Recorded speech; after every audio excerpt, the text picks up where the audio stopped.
เมื่อสงครามมันได้ก็ถึงมาตอนสอนที่ได้จะหมอไว้ตอน65เนาะตัวเพชรสิงขาดป้าเพชรตัวลึงสุดเหมือนกันเนาะในตัวเพชรสิงขาดป้าเพชร16ในเป็นตัวลึงสุดมันก็การที่สอนทางป้าเพชรเกือบในกันเนาะมาว่าได้จำกันปลูกลงมันให้มันได้เสียงมันครับการที่สอนทางป้าเพชรเกือบการที่สอนทางป้าเพชรเกือบการที่สอนทางป้าเพชรจำเกือบการที่สอนทางป้าเพชรจำนาเกือบการที่สอนทางป้าเพชรจำได้เกือบการที่สอนทางป้าเพชรคือเกือบ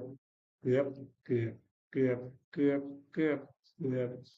คาเดสอนหลังป้าไปเกือบคาเดสอนหลังป้าไปแยกเกือบคาเดสอนหลังป้าไปแยกจำเกือบคาเดสอนหลังป้าไปจำนาเกือบคาเดสอนหลังป้าไปจำได้เกือบคาเดสอนหลังป้าไปแยกคือเกือบเกือบเกือบเกือบเกือบเกือบเกือบงานเดสอนหลังป้าไปเงือบงานเดสอนหลังป้าไปแยกเงือบงานเดสอนหลังป้าไปแยกจำเงือบ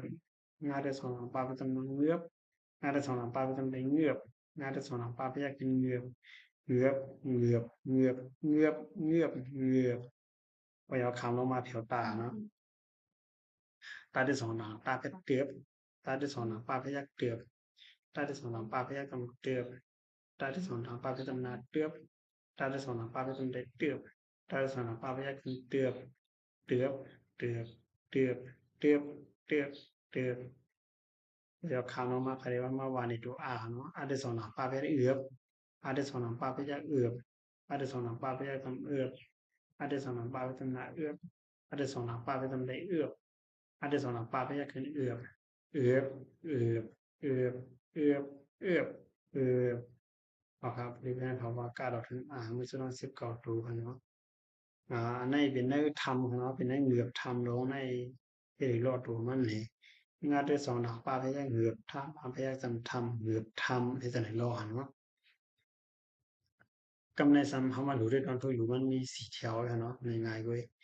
ยาที่สองยากอยู่อาการเก่งจำนานเนื้ออยู่เนื้องานที่สองหนักป้าพยายามเหงือบอยู่เนื้อเหงือบทำมาพยายามทำอยู่เนื้อเหงือบทำเอาว่าเพี้ยนเอาผ้าไหลขึ้นดำนาไพ่เอาไพ่มาที่สองหนักป้าพยายามเหงือบเอาไพ่เหงือบปานาเพชรปันเอาไพ่เหงือบปัน ภาษายักผ่าเอาว่าเพชรเอาผ่าเอาการสอนภาพยักเกือบเผาเกือบไหมขึ้นจำเป็นไม่ผ่าเอาเกือบไหม